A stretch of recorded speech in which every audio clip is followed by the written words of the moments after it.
In the middle of July in 1518, a woman named Frau Troffea was observed to be twisting and shaking in the streets of Strasbourg.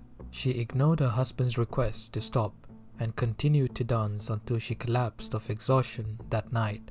She woke up the next morning and continued to dance. By the middle of August, hundreds and hundreds of people were taken to the streets and were dancing uncontrollably. Some even died of heart attacks and strokes, and the number of people who died were as high as 15 per day. This mania did not end until September. What overcame these people for them to suddenly start dancing uncontrollably in the streets of Strasbourg?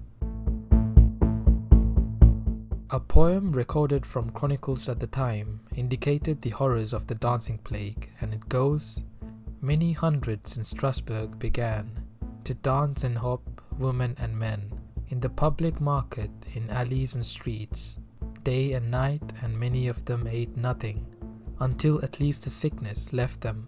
This affliction was called St. Vitus dance."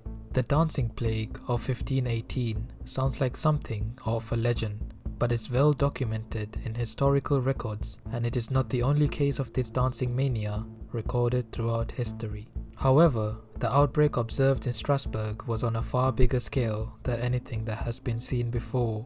In the early 1500s, people of Strasbourg were experiencing high amounts of distress due to religious and social conflicts, harvesting failures, the advent of syphilis, and increasing grain prices.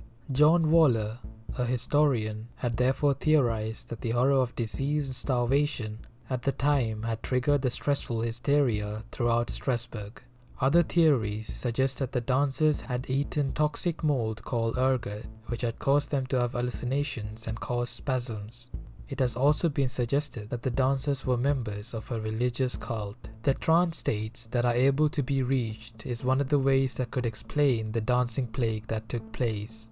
People from different cultures around the world are able to enter these states either deliberately or involuntarily due to factors such as stress.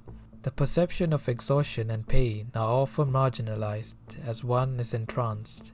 John Waller comparing this plague to the laughing epidemic that took place in Tanganyika in 1963, where a group of girls began to laugh and cry uncontrollably, who were then joined by hundreds of pupils in their village. What happened in the streets of Strasbourg in the summer of 1518 is not easily explainable, and some historians are still baffled by it. What do you think caused the dancing plague of 1518?